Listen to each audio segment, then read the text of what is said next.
In this video, we'll walk you through how to participate in quizzes and waivers within Breakroom for training, including question navigation, reference materials, and final submission steps.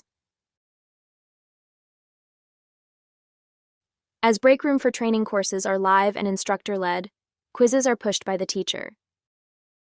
They may include multiple choice, free answer, and matching questions, as well as timed and untimed components.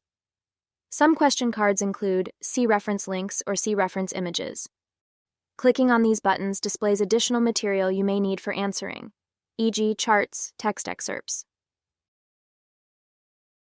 The top portion of each question card displays grading requirements, such as whether the question is required, the number of answers needed, whether those requirements are met, the point value, and the total number of quiz questions.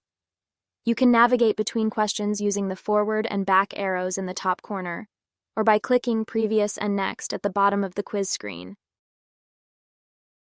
When you reach the final question,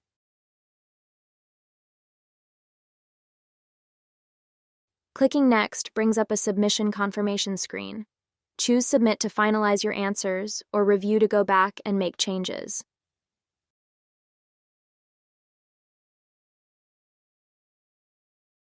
Waivers can consist of syllabus information, disclaimers, content warnings, or requests for feedback. Instructors can push these waivers to students just like quizzes. When you receive one, review the information carefully and click the appropriate button to register your response. Thank you for watching. See you in the next video.